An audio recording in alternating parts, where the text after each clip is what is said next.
City India news Telugu, ఇది చీకటి వెలుగు. ఎన్నికైనప్పటి నుంచి కూడా అందరినీ కూడా కలుపుకొని పోయిండు. ఆయనకున్న విస్తృతమైన సంబంధాల దృష్ట్యా ఈ పార్టీ ఆ పార్టీ అని భేదభావం లేకుండా ఈ కౌన్సిల్ని సమర్థవంతంగా, అర్థవంతంగా, ప్రగతిపూర్వకంగా నడిపించిండు.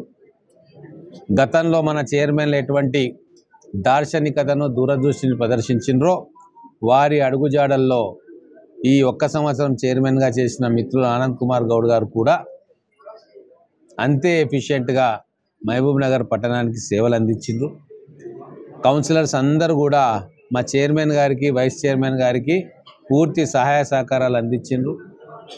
ఎవరెవరి వార్డులలో ఎటువంటి డెవలప్మెంట్ కార్యక్రమాలు కావాలనో అవన్నీ కూడా చైర్మన్ గారి దృష్టికి వచ్చినాక వాటిని ఎజెండాలో పెట్టి పాస్ చేయించుకొని ఒక కుటుంబంలాగా ఈ పనులన్నింటినీ కూడా బ్రహ్మాండంగా చేసుకున్నారు. చైర్మన్ గారి పనితీరును పట్టణ ప్రజలందరూ కూడా హర్షిస్తూ ఉన్నారు.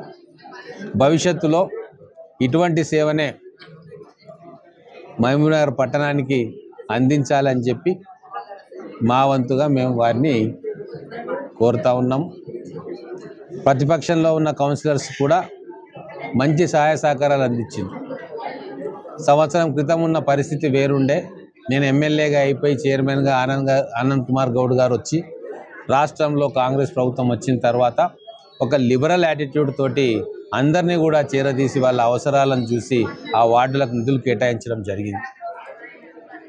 మా ఉద్దేశాన్ని అర్థం చేసుకున్న అందరు కౌన్సిలర్లు సంపూర్ణంగా సహకరించిండ్రు.